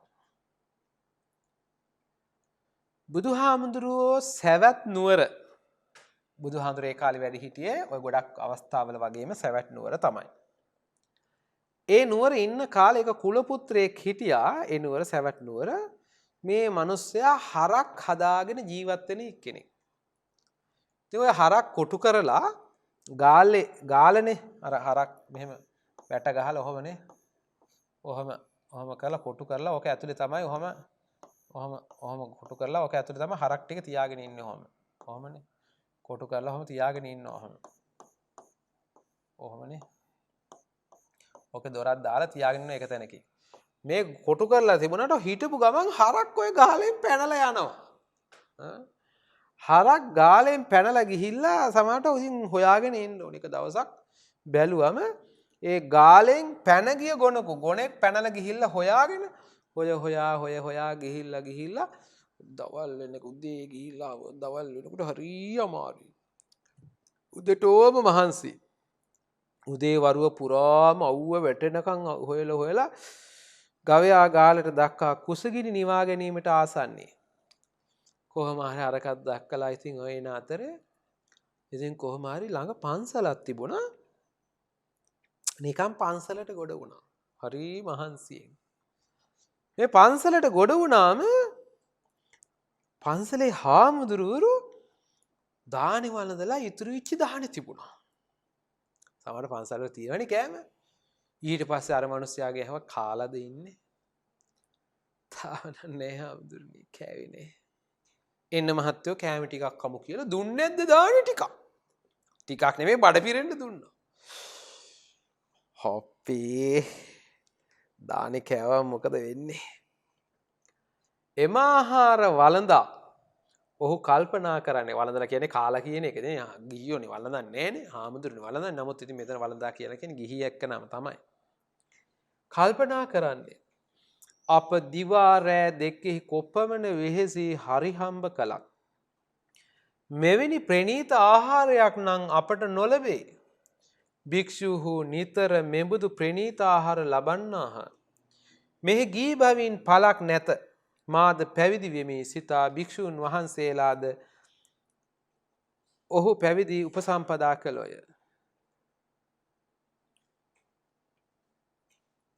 දැන් උන්වහන්සේ සියලු වත්පිළිවෙත් කරගෙන වාසය කරති. මේ අතර බුදුරජාණන් වහන්සේට ලැබෙන ප්‍රණීත ආහාර වළඳන උන්වහන්සේ නොබෝ දිනකින්ම රහත් මහත් වූ සිරුර ඇත්තෙක් විය. දැන් මොකද වෙන්නේ? එහෙම ඉන්න අතරේ දැන් මොහු කන ගමන් කල්පනා කරනවා අපි රැටත් දුක් විඳිනවා උදේවල්ටත් දුක් විඳිනවා මහන්සිලා කුච්චර හම්බ කර මෙහෙම කෑමක් නම් කන්න හම්බ වෙන්නේ නැහැ නේ. පොඩි හඳුර දන්නවනේ නේ. සින්වැනුරු දාන දෙනකොට දායකෝ නේද? ඒ ඇත්තෝ එක ව්‍යංජනයකින් දෙකකින් හරි කාලා අපට ව්‍යංජන 10කින් හරි කන්න දෙනවා බලන්න පුළුවන් තරම්. අදත් එහෙමයි. ගිහි ඇත්තන්ට දාන එහෙම හම්බුනම බලන්නකෝ. ඒ කටින දවසට දානින් පස්සේ කන්න කියනකො බලන්න කන පෙරේතකම නේද? හරි ආසාවෙන් කනවා ගිහි. අපිට නම් එච්චර ආස නැහැ කෑමට. ඇයි? කාලා කියන්නේ වළඳලා නේද? කාලා කියන්න හොඳ නෑනේ. වළඳලා දැන් ඉතින් දානවට එච්චර ගානකුත් නෑනේ. ඇයි හැමදාම කීරිපැණි එහෙම තිබුණා අපෝ ගණන් ගන්නවත්. ගිහියෙකුට කීරිපැණි එහෙම හම්බුණා. කියලා කනවා. ඇයි? ඒ ඇත්තන්ට නෑ හැමදාමනේ. එතකොට එදත් අර මිනිස්සයා කල්පනා කරනවා හාමුදුරන්ට නම් මේ රසවත් ආහාර ප්‍රණීත ආහාර නිතර ලැබෙනවා. ඒ හින්දා මේ ගිහි බවින් පළක් නැහැ. මහාන වුණා නම් හොඳයි කියලා හිතුණා. ඊට පස්සේ මොකද කරන්නේ? ආහාරප්පට්ටියයි නෝනයි ඔක්කොම දාලා ඇවිල්ලා මහාන වෙනවා. හාමුදුරු මහාන කරගත්තා. උපසම්පදා කළා. ඊට පස්සේ ඔහු ඇවිල්ලා ආවට පස්සේ මහාන උපසම්පදා වුණා. එහෙම ටික දවසක් ඉන්නකොට දැන් බුදුරජාණන් වහන්සේට ලැබෙන ප්‍රණීත ආහාර මේ ශාසන දාණය ලැබෙන්නේ කාටද? බුදුහාමුදුරන්ට. අදත් ලැබෙන්නේ බුදුහාමුදුරන්ගේ නාමයෙන්නේ පොඩි හාමුදුරනේ. අපිටද ලැබෙන්නේ? අපිට තමයි ලැබෙන්නේ. කවුද? බුදුහාමුදුරන්ගේ නාමයෙන්නේ. බුද්ධ පුත්‍රයෝ කියලා. එතකොට එහෙම ලැබෙන දානයක වළඳලා ඉන්නකොට හුද්දට ඇඟ එහෙම හුද්දට හැදිලා ආව දානේ වළඳලා දැන් හුද්දට පුෂ්ටිමත්. අර කේන්දරේ ගහිලා දුක් විඳගෙන හිටපු මිනිස්සයා දැන් හුද්දට හැදිලා. දැන් ඉතින් මේ හිඟමනෙන් ජීවත් වෙන්නේ කුමටද? ගිහි වෙමේ සිතා හෙතම සිවුරු හැර ගෙදර ගියේය. ගිහිගේ දුක් විඳින විට ඔහුගේ සිරුර නැවත කුෂ වී මැලවී ගියේය. මම මේ දුක් විඳින්නේ කුමටද? නැවත පැවිදි වෙමේ සිතා හෙතම නැවත පැවිදි විය. වැඩි දිනක් ගත නොවී හෙතම කලකිරී නැවත ගෙදර ගියේය. හරි වැඩේ තමයි. මෙහෙම ටිකක් හොද්දට දාන්නේ වළඳලා ඇඟ හොඳට හැදීගෙන ඉන්නකොට හිතනවා මෙච්ච නිකන් හිඟමන් කාලා මේ එක එකකින් ඊළඟන කන්න ඕනේ ගෙදර ගිහිල්ලා. ඒ ඉතින් නෝනත් ඉන්නවා නෝනත් එක්ක ඉතින් හොඳට ඉන්නත් පුළුවන් වුණා. හරි ටිකක් කමන්නේ වැඩක් කරගෙන මහන්සි උනක් කමන්නේ අප්පේ. මෙහෙට වෙලා මේ කකා බිවිනි කම් ඉන්නවට වඩා කියලා සිවුරු ඇරලා ගියා. සිවුරු ඇරලා ගියාම දැන් ඉතින් නිකන් ඉන්න බෑනේ ගෙදර කියලා නෝනට කන්න දෙන්න ඕනි, මහන්සි වෙන්න ඕනි, වැඩ කරන්න ඕනි. ටික දවසක් යනකොට අර කෑමත් නෑ කුෂ වෙලා. කුෂ වෙලා කියන්නේ කෙට්ටු වෙලා ගියා සිරුර. මොකද වුනේ? සිරුර නැවත කුෂ වී මැලවී ගියේ. අර ලස්සනට තිබිච්ච ශරීරය දැන් අනේ මලානික වෙලා. ඉතින් හරියට කන්නත් නෑ. ඉතින් දැන් ඉතින් ආයි දුර්වල වෙලා. එහෙම දුක් විඳ ආයි කාලයක් ටික කාලයක් යනකොට හිතෙනවා අයියෝ මේ දුක් විඳින අරශි මහාන වෙලා ඉදී හොඳට හිටිනා හොඳට කාලා බීලා හරි හිටියා. අපරාධ සිවුරු ඇරි. ඉහිලා ආයි මහාන වෙන්න බැරිද දන්නේ. ආයි ගිහිලා හාමුදුරන්ට කියලා මහාන වෙනවා. ආයෙත් නැවත වැඩි දිනක් ගත නොවී හෙතම මොකද වුනේ? පැවිදි වීමේ සිතා හෙතම නැවත පැවිදි විය. පන්සල ගිහිලා ආයෙත් මෙයා පැවිදි වුණා මහාන වුණා. මහාන වෙලා ආයෙත් අර විදියට ටික දවසක් ඉන්නකොට නෝන මතක් වෙනවා. නෝන මතක් වෙනවා, ගෙදර මතක් වෙනවා. අයියෝ මන් දන්නේ නැහැ. කවන මේ සැරේ නෑ යන ගෙදර කියලා ආයෙත් සිවුරු ඇරලා ගෙදර ගියා. දෙසරයක්ම සිවුරු ඇරියා. සිවුරු ඇරලා මොහු පැවිදි වී විහාරයේ ගත කරන විට භික්ෂූන් වහන්සේලාට මහත් ප්‍රයෝජනවත් කෙනෙකි. ඒ හේයින් උන්වහන්සේලාද ඔහු යන වතාවට පැවිදි කරති. මෙසේ 6 වතාවක්ම හෙතම පැවිදි උපවිදි විය. දැන් මෙයා එක වතාවක් නම් බැරියයි 6 වතාවක්ම සිවුරු ඇරියා. මහාන වෙනවා ටික දවසක් ඉන්නවා. හොඳට කාලා හොඳට ඉන්නකොට හිතන මීට වඩා හොඳයි අප්පා ගෙදර ගිහිල්ලා නෝනත් එක්ක ඔය සැපට ඉන්නවා කියලා ආයි සිවුරු ඇරලා යනවා. සිවුරු ඇරලා ගිහිල්ලා ආයි ගෙදර ඉන්නකොට හිතනවා අයියෝ මේ දුක් විඳ විඳ ඉන්නවට වඩා මහාන වෙලා හිටියනම් හොඳට හිටියන කියලා ආයෙත් ඇවිල්ලා මහාන වෙනවා. ආයෙ සිවුරු අරිනවා. ආයෙත් මහාන වෙනවා. මෙහෙම 6 වතාවක්ම සිවුරු ඇරියා. 6 වතාවක්ම සිවුරු ඇරලා ඊට පස්සේ මෙසේ 6 වතාවක්ම හෙත පැවිදි උපවිදි විය. ඒ භික්ෂුව සිතට වසඟව වාසය කරන හේන් චිත්ත හත්ත තෙරුන් යයි. අන්න නමක් දැම්ම කට්ටිය සිතට වහල් වෙලා කටයුතු කරනවායි කියලා කට්ටිය චිත්ත හත්ත හාමුදුරුවෝ. පන්සලේ කියන චිත්ත හත්ත හාමුදුරුවෝ. ප්‍රකට විය. මෙසේ ඔහු දෙපැත්තට යමින් යමින් සිටින අතර අන්තිම වතාවේදී බිරිඳ ගැබ්ගෙන සිටියාය. ඔන්න 7 වෙනි වතාවත් මහාන වෙන්න ඉස්සෙල්ලා 6 වතාවක් මහාන වෙලා සිවුරු ඇරලා. ඊට පස්සේ දැන් ඔහම ඉන්නකොට දැන් 6 වෙනි වතාවත් ගෙදර ගිහිල්ලා ඉන්න අතරේ නෝනට දරුවෙක් ලැබෙන්න ඉන්නවා.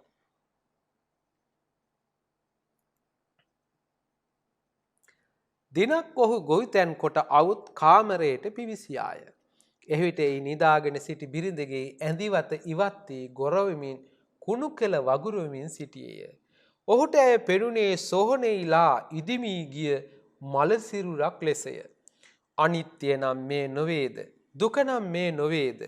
මෙතෙක් වරක් පැවිදි වී මට මේ මහානකමේ සිටින්නට නොහැකි වූයේ මේ මෑ නිසා නොවේදයි සිතා සිවුරු පොට ඉනේ බැඳම විහාරයේ කරා දුවන්නට විය.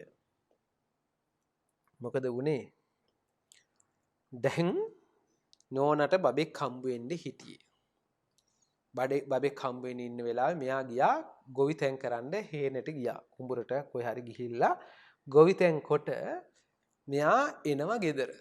ගෙදර එනකොට නෝනට නිින්ද ගිහිල්ලා. නිින්ද ගිහිල්ලා කාමරේ ඉන්නවා. මෙයා කාමරේට ඔළුව දාලා බැලුවා. ඔළුව දාලා බලනකොට අර නෝනගේ ඇඳුම පැත්තකට ගිහිල්ලා. ගෙදර ඉන්නකොට ඉතින් ඔය රෙද්දක් ඇඳගෙන රෙද්ද ගැලවෙලා. රෙද්ද ගැලවෙලා මූණින් අතට ඉන්නකොට දැන් මෙහෙම බුදියාගෙන ඉන්නේ ඔහම බුදියාගෙන ඉන්නකොට බඩ ඕම ලොකු බඩක් නේ ඔහම තියෙන්නේ බබෙක් හම්බ වෙන්න ඉන්නකොට. ඔහම ඉන්න බුදියාගෙන ඔහම නේද? ඔහම ඉන්නවා. ඔහම ඉන්නකොට අර ගෑනු එක්කන ඔහම ඉන්නකොට මොකද වුනේ? මෙහෙම ඇඳේ ඉන්නකොට මේ බඩක් දැකලා බඩ මෙහෙම ලොකුවට පිම්බිලා තියෙනවානේ. බඩ පිම්බිලා ඔහම ඉන්නවා දැක්කම මේ ආයිලට කටෙන් කුණු කියලා පීරිනවා. වැයිලා ඕක ගොර වෙනවා. ගොරව නේද? බලන්නකෝ වැයිලා පේනවා කිව්වා අපිරිය හිතනවා නේද? ඇයි සීසියා එවිට අය නිදාගෙන සිටි බිරිඳගේ ඇඳිවත් ඉවත් වී ගොර වෙමින් ගොර වෙනවා කුණු කෙල වගුරු වෙමින් කටෙන් කුණු කෙල වැක්කිරෙනවා. කෙල වැක්කිරෙන ගොර වෙනවා බඩත් ඉදිවිලා. ඇයි බඩ හම්බ වෙන්නේනේ. ඉතින් මේක දැක්කම මෙයාට මතක් වුණේ අර ඉස්සර මිනිහක් මැරුණම ගිහිල්ලා දානවා සොහොනට. ගිහිල්ලා රෙදි කැලිය උතර ගිහින් දානවා. ඊට පස්සේ අර බඩ ඉදිමිලා ඇඟ ඉදිමිලා නිකන් ඇස් මෙහෙ වෙලා අර කටය ඇහත් වෙලා ඉතින් ඉන්නව දැක්කම අපේ මෙරිච්චි මහ ඉදිමිච්ච මලමිනියක් වගේ දැක්කේ ගෑනුවෙක් කෙන චීයා. මේ ගෑණි හින්දා තමයි මට හැමදාම මේ සංසාරේ මේ හැමදාම සිවුරු ඇර මහන උනේ මේ ගෑණි හින්දා චීයා කියලා එදා නම් එපා වුණා. පිළිකුල් හිතුණා, අපිරිය හිතුණා. ඒ වෙලාවේ මොනාද ඒ වෙලෙම අනිත් පැත්ත හැරිලා දුවන්න ගත්ත පන්සලට චි ඒ වෙලාවේ සිවුරු පටිය කියන්නේ ඉනේ බැඳම සිවුරු පොට ඇයි සිවුරු ඇල්ලලා එනකොට තියාගෙන හිටියක් දාඩ සිවුරු පොට කෝවාරි ගෙවලෙම දුවනවා පන්සලට දුවනවා මහාන වෙන්න අවසන් වතාවේ ඔන්න දුවනකොට ඒ දුටු නැන්දෙනිය කාමරයට දිව ගොස් දියණිය නිදා සිටින ආකාරයේ දැක මෑ නිසා මොහු කලකිරී ගිය බව වටහාගෙන දියණියට පහරක් දී අවදි කරවීය. අවදි කොට කාලකන්‍ය නැගිටිනු තී නිදා සිටිනු දැක තිගේ සැමියා කලකිරී පැවිදි වීමට ගියේය. නැවත ඔහු නොයනු ඇතැයි දොස් නගන්නට වූවාය. ඔහුගේ ගමන් ගැන හොඳට හුරු පුරුදු දියණිය අම්මා නිහෙඩවන්න. ඔහු තව කීප දිනකින්ම මා සොයා එනු ඇතැයි පැවසුවාය. දැන් මොකද වෙන්නේ? මේක නැන්දම්මා අර චිත්තහත් හදන නැන්දම්මා ඒ කියන්නේ නෝනගේ අම්මා දැක්කා. දුවනවා කලබලේ. බැලුවා මේ ගෙට ඇවිල්ලා ආයි දුවන්නේ මොකද? ගිහිල්ලා බැලුවා මාපෝ ඉන්නේ හැටි. දුව දැක්කම අප්පිරියයි. ඊට පස්සේ අම්මට කියලා පාරක් ගහලා ඇහුවද කියලා බලන්න කොහොමද බුදියන්නේ? අන්න මිනිස්සයාට හිත කලකිරිලා අන්න යන්න ගියා පන්සලට මහාන වෙන්න ගියාද කොහොද? ගියාන්නේ. ආයේ එනේකුත් නැහැ. කොහොමද ගෑනු නිදාගන්නේ කියලා නැන්ද කාලකන්ණිය නැගිටිනු. අම්මට කේන්ති ගිහිල්ලා බැලලා අවදි කරා. ඊට පස්සේ මෙයා නෝන මොකද කියන්නේ? බය වෙන්න එපා අම්මා ඔය ගියාට ආයි එනවා. මන් දන්නේ නැද්ද මිනිහා ගැන? නේද? එහෙමනේ. ඇයි? දැන් 6 වතාවක්ම සිවුරු ඇරලා ආවනේ. නෝන මතක් කළා. ඒ හින්දා කිව්වා බය වෙන්න එපා ඔය ගියාට ආයි එනවා. මං හොයාගෙන එනවා කොයි වෙලාවෙ හරි කියලා නෝන සතුටින් නෝන ගණන් ගන්න. ඇයි? දය මිනිස්සයා ගැන දන්නව. ඇයිද? මීට කලින් 6 වතාවක්ම සිවුරු ඇරලා ආපු එක්කෙනානේ. ඔය සැරේ ආයි එයි කියලා හිතාගෙන ඉන්නවා. මොකද වෙන්නේ බලමුකෝ. චිත්ත හත්ත තැන අනිච්ඡං දුක්ඛං යනුවෙන් මෙනෙහි කරමින් යන අතරම සෝවාන් විය. හෙතම නැවත භික්ෂූන් වහන්සේලා වෙත ගොස් පැවිද්ද ඉල්ලීය. මුලින්ම පැවිදි කිරීම ප්‍රතික්ෂේප කළ උන්වහන්සේලා අන්තිමේදී අනුකම්පා කොට පැවිදි කළහ. හෙතම නොබෝ දිනකින්ම සිව්පිලිසිඹියාපත් රහත් ඵලයට පැමිණියහ. මෙවර ගෙදර යෑම ප්‍රමාද වෙන විට චිත්තහත්ත ඔබ තවම ගෙදර නොගියේ මන්දයි භික්ෂුන් වහන්සේලා විමසන්නට වූහ. ඔන්න ලස්සන වැඩේ. දැන් ඊට පස්සේ දැන් මොකද වුනේ? මේ හාමුදුරුවෝ චිත්තහත්ත හාමුදුරුවෝ සිවුරු ඇරලා ගෙදර ඉඳලා නෝන දැකලා කලකිරලා දුවනවනේ. යන ගමන් කල්පනා කරනවා අනිච්ඡං දුක්ඛං අනිත්‍යයි දුකයි අයියෝ මේ ජීවිතේ හැටි නෝන දැකලම කලකිරුණානේ. අර මෙරිච්ච මිනිහක් වගේ අයියෝ කිය කලකිරිලා කරකෙලා කල්පනා කර යනකොට දැන් මොකද වුනේ? දුක හිතිලා එවෙල යන අතරේ සෝවාන් වෙනවා. බලන්නකො පුදුමේ කියන්නේ. ඇයි මහාන වෙලා ධර්මයේ ප්‍රගුණ කරලානේ හිටියේ. ඒ යන අතරේ මොකද වෙන්නේ? යන අතරම සෝවාන් බවට පත් වුණා. ඊට පස්සේ දැන් පන්සලට ගිහිල්ලා කිව්වම හාමුදුර මහාන කරගන්න කැමති වුණාද? දැන් 6 වතාවක්ම සිවුරු ඇරලා ගිය මිනිස්සු ආයි මහාන කරන්න කැමතිද? ඕන්නේ නැහැ මහාන වෙන්න ඕන ඔහෙ ඉන්න. හාමුදුරලා ප්‍රතික්ෂේප කළා. අනේ හාමුදුරනේ මම මහාන වෙන්න ඕනේ. මේ සැරේ නම් සිවුරු වරින්නේ. මම මහාන කරගන්න. ඊට පස්සේ හාමුදුරු කමන්නේ. මහාන කරමු කියලා මහාන කළා. 7 වෙනි වතාවත් මහාන කළා. මහාන කරලා හැබැයි දැන් සෝවාන් වෙච්ච කෙනා වැඩි කල් යන්න ඉස්සෙල්ලා අර්ථ ධර්ම නිරුත්ති පටිභාන කියන සිව්පිලිසිඹියාපත් අහලා තියෙනවනේ. සිව්පිලිසිඹියාපත් රහතන් වහන්සේ නම බවට පත් වෙනවා. වැඩි දවසක් ගියේ නෑ. 7 වෙනි වතාව තමයි පොඩි හාමුදුරනේ ඔන්න බලන්නකො රහත් වෙන්නේ.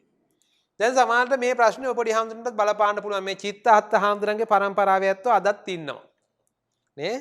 සමහරලාට පොඩි හාමුදුරුවෝ මන් දන්නවා සිල්මෑණි වරුත් ඒ වගේ තමයි නේ. හිටපු ගමන් පැනලා යනවා ගෙදර සිවුරු ඇරලා. ලොකු හාමුදුරුවෝ ගිහිල්ලා කොහෙද උන්වහන්සේ ගියන් ආයි යම් පන්සලට ගිහලා ආයි ඇදගෙන ඇවිල්ලා ආයි මහාන කරනවා. සමහරලාට හොඳට ඉන්නවා.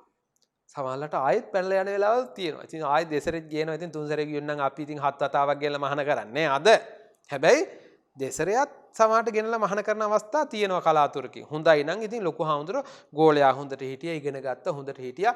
මොකක් හරි මෝඩකමකට කවුරු හරි කියන එකට ගෙදර ගියාම එක්කන් එනවා. එක්කන් ඇවිල්ලා ආයෙ මහාන කරනවා. එහෙම වෙන අවස්ථා තියෙනවා. ඒ හින්දා මතක තියාගන්න ගියොත් අයියෝ මන් දැන් සිවුරු ඇරලා ගියා ආයි නම් මහාන වෙන්න බෑ කියලා එහෙම හිතන්න එපා. chance එකක් ආවොත් වැරදිලාම හරි ආයෙත් මහාන වෙන්න බලන්නකො. චිත්තහත්ත හාමුදුරුවෝ 7 වතාවක් මහාන වුණා. හැබැයි මහාන වෙලා ඉන්නකොට පොඩි ප්‍රශ්න තියෙනවා. ඇයි? තනියම පළවෙනි වතාව මහාන වුණා වගේ නෙමෙයිනේ. ආයි ඉන්නකොට දැන් මේ පන්සලේ ඉන්නකොට අනිත් හාමුදුරුවෝ අහනවා. ඇයි මේ සැරේ යන්නේ නැද්ද ගෙදර? ඇයි මේ සැරේ මොකෝ පරක්කු මොකක්ද දන්නේ? අහනවා. ඇයි? 6 වතාවක් සිවුරු ඇරපු මිනිස්සයානේ. ඉතින් එහෙම අහනකොට උන්වහන්සේගෙන් අහනවා. උන්වහන්සේ ලස්සන උත්තරයක් දෙනවා. මොකද්ද කියන්නේ? එවිට චිත්තහත්ත තෙරණුවෝ ස්වාමීනි ගිහි බැඳුම් මෙතු කාලයේ ගියමි. දැන් මේ බැඳුම් සිඳී ගොස්ය. දැන් නැවත නොයන තැනටපත් වූෙමි කීහ. ඒ නොයදහූ භික්ෂූන් වහන්සේලා බුදුරජාණන් වහන්සේ වෙත ගොස් ඒ පුවත සැලකලහ. එවිට උන්වහන්සේ මහණෙනි සැබෑය. මාගේ පුත්‍රයා තමාගේ සිත අස්ථාවරව පැවති කාලේ සද්ධර්මයේ නොදන්නා කාලේ ඔබ මොබ ගමන් කෙලේය. දැන් උන්වහන්සේ පින්පව් දෙකම ප්‍රහීන කර ඇතැයි වදාරා අනවට්ටිත චිත්තස්ස ආදී වූ මෙම ගාථාව දේශනා කළහ. මොකද වෙන්නේ?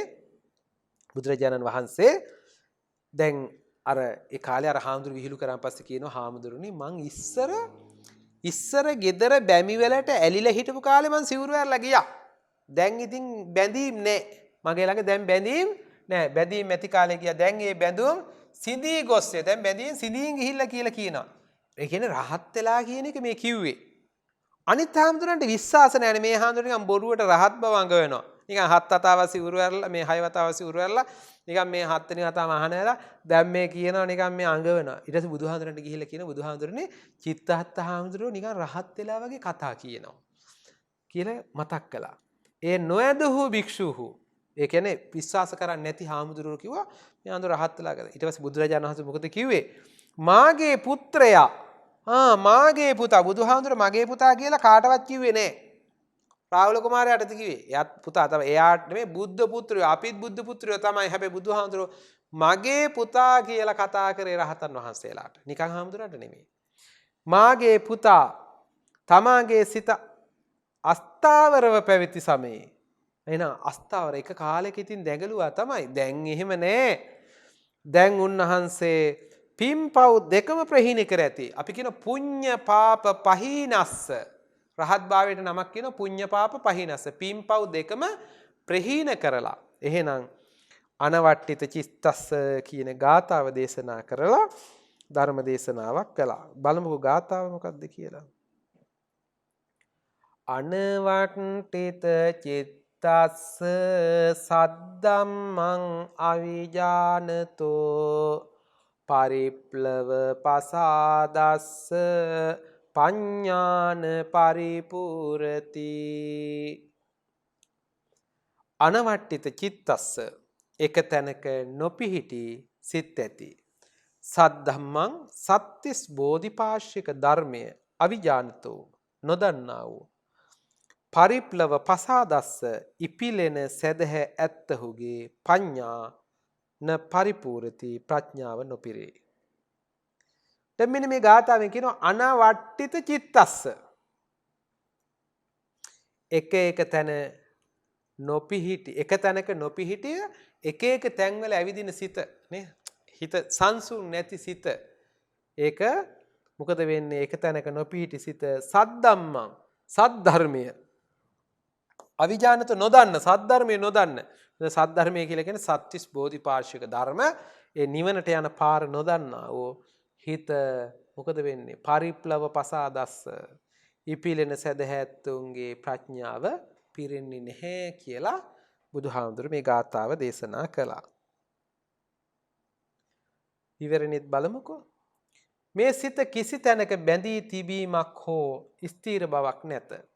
අසුපිට තැබූ කලයක් සේද දහයියා ගොඩක සිට වූ කණුවක් සේද සෙලවෙන සුළුය. මෙබඳු පුජ්‍යලයා වරක බුද්ධ ශ්‍රාවකයෙක් වේ. වරක නිගණ්ඨයෙක් වේ. තවත් වරක තාපසයෙක් වේ. මෙසේ සිතුණු විට සිතූ තැනට යන විශ්වාසයක් තැබි නොහැකි අස්තිර සිත අනවට්ටිත චිත්ත නම් වේ. මෙබඳු ඌද සත්‍තිස් බෝධිපාශික ධර්මයේ නැමැති ධර්මයේ නොදන්නා වූද ශ්‍රද්ධාව අල්ප වූ හෝ එහෙ මෙහෙ පණින ශ්‍රද්ධාව ඇත්තා වූ පුද්ගලයාගේ ප්‍රඥාව නොපිරේ. දැන් ඒ සිත ගැන කිව්වා මේ අර කාරණා අපි කියපු කාරණාමයි කිව්වේ. එතකොට මේ සිත ශ්‍රද්ධාවෙන් බර වුනේ නැත්තම් නිකන් හරියට මේ හිත කිසි මේ අසුපිට තැබූ කලයක් සේද. අස්සයාගේ පිටේ කලයක් තිබුණොත් කලේ තියෙන්නේ නැහනේ. කලයක් තියන්න පුළුවන්. අස්සයාගේ පිටේ ඒක පෙරලෙනවා. 10 ගොඩේ කණුවක් හිටවන්න පුළුවන් ඒක පෙරලෙනවා. ඒ වගේ තමයි අපේ හිත සංසුන් නැහැ. ඒ සංසුන් සිත අපි සංසුන් කරගන්න ඕනි කියලා දේශනා කළා. ඒ වගේ තව ගාතාවකුත් දේශනා කළා. අනවස්සුත චිත්තස්ස අනන්වාහත චේතසෝ පුඤ්ඤ පාප පහිනස්ස නත්ති ජාගරතෝ භයං අනවස්සුත චිත්තස්ස රාගයෙන් තෙත් නොවුන සිත් ඇති අනන්වාහත චේතසෝ කෝපයෙන් දේශයෙන් පහර නොලස් සිත් ඇති පුඤ්ඤ පාප පහීනස්ස රහත් මාර්ගයෙන් ප්‍රහීන කළ පුණ්‍ය පාප ඇති නත්ති ජාගරතෝ බයං කෙලස් නින්දෙන් නොනිදෙන ශීනාශ්‍රවයන් රහතන් වහන්සේට කෙලස් නිසා බියක් නැත. ඒතර කියනවා අනවස්සුත ඉස්සල්ලා කීවට වඩා වෙනස් අර්ථයක් මේක කියනවා. මේක කියනවා අනවස්සුත චිත්තස්ස. ඒතර රාගයෙන් තෙත් නුණු සිත්. ඉස්සල්ලා මේක කියනවා රාගයෙන් තෙත්තිලා නැහැ. අනන්වාහත චේතසෝ. එතකොට කෝපයෙන් නැත්නම් ද්වේෂයෙන් පහර නැති සිත පුඤ්ඤ පාප පහීනස්ස. දැන් නිවෙන ස්වභාවය තමයි පොඩි අඳුනේ පිනුත් නේ පවුත් නේ. දැන් රහතන් වහන්සේ නමක් අපි කියන මල් කඩලා මල් පූජා කරනවා. දැන් අපි පූජා කරොත් පින්. රහතන් වහන්සේට පින් සිද්ධ වෙන්නේ නැහැ. අපි හිතන්නේ කෙරෙන්නේ නැහැ කවදාවත්. අපි හිතමු බල්ලෙකුට ගැහුවා පොල්ලක් කරගෙන. රහතන් වහන්සේ නමක් කරන්නේ අපි කියමු කරා කියලා හිතමු. පවුත් නැහැ. අපි කරොත් පව්. ඇයි? රහතන් වහන්සේට පින් සිද්ධ වෙන්නේ නැහැ, පව් සිද්ධ වෙන්නේ නැහැ. ඒක තමයි කිව්වේ පුඤ්ඤ පාප පහීනස්ස. ඒතර පුඤ්ඤ පාප පහීනස්ස රහතන් වහන්සේ පින් පව් ප්‍රහීන කරපු කෙනා එයාට නැති නැත. ජාගරත කියන ජාගරතෝ කියන්නේ නිදිවරනවා. ඔක විග්‍රහයක් තියෙනවා නිදිවරණ. එතකොට නිදිවරණ මොන නින්දද? නිකන් අපි කියන නින්ද නෙමෙයි කෙලස් නින්දේ. ඒතකොට ජාගරතෝ බය. ඒ ගැන කියන බලමු. රාගයෙන් තෙත් නොවෝ දේශයෙන් පහර නොලත් සිත් ඇති සතර මාර්ගයෙන් පින්පව් දෙකම නැසූ රහතන් වහන්සේලා ශ්‍රද්ධා සීල සුත ඡාග ප්‍රඥා ඔන්න මේ සද්ධා සීල සුත ඡාග ප්‍රඥා කියන මේ ජාගර ධර්මයන් මේවට කියනවා ජාගර කියලා කියන නිදිවරණවට කියන මේ කෙලස් නින්ද මෙතන කියන්නේ එහෙම ඒ වගේ ඈත් වෙලා යුක්ත බැවින් හේවත් ධර්මයන්ගෙන් අවදිව සිටින බැවින් උන්වහන්සේ නිදා සිටියත් අවදිව සිටියත් කෙලස් වලින් වෙන බියක් නැත නැවත කෙලස් ලුහු බැඳ ඒමක් නැත. ඒතකොට රහතන් වහන්සේට උන්වහන්සේලා නින්දේ හිටියත් එකයි ඇහැරලා හිටියත් එකයි කෙලස් වැඩෙන්නේ නෑ කියලා බුදුහාමුදුරුවෝ දේශනා කළා චිත්තහත්ත හාමුදුරුවන්ට. එතකොට චිත්තහත්ත හාමුදුරුවෝ එදා අර විදිහට සිවුරු ඇරලා ගිහිල්ලා අවසානයේ මහාන වෙලා රහතන් වහන්සේ නමක් බවට පත් වුණා 7 වෙනි වතාව. ඉතින් අපි මේ අවස්ථාවේ ඉතින් අපි ඒ කතා කීපයක් ධම්මපදයේ ඉගෙන ගත්ත ඊළඟ සතියේ ඊතුරු කතා ටික ඊළඟ පාඩමේදී අපි කතා කරමු. හැම දිනාටම තෙරුවන් සරණයි. සප්පදානං ධම්මදානං ජිනාති.